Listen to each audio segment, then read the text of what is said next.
Dobar, dragi gledalci, s vama je Đole sa kanala mr.gr. Evo, stigli smo do mosta. Nadam se da će da me vidite. Imam kapu. Čujete vetar, čujete nižavu, odnosno reku. Evo, mi smo na Vrežinskom mostu. To mosto kod Vrežinskog bazena, ako znate da je to. Evo, nižava.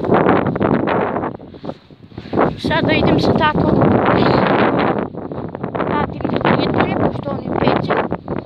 Mislim, tata, ja sam malo zaostao zbog tog sam se ovako jako, pošto je ovde pored reke na obali mnogo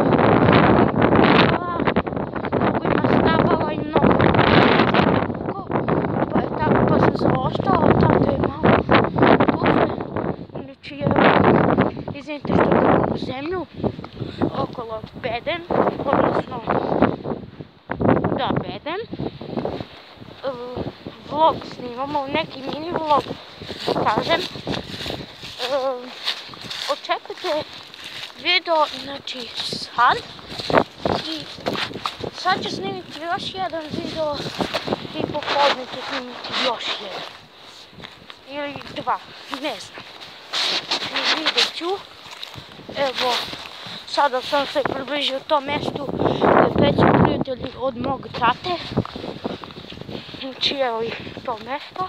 Vidite kako je. Ovdje ima jedna rupa. Ogromna rupa iz koje ne znam da li bih ja mogu da izađem.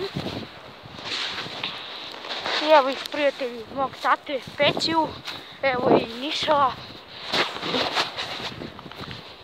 I očekujte video, da, sad.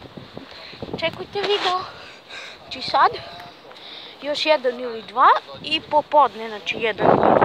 To je bilo sve. Pozdrav!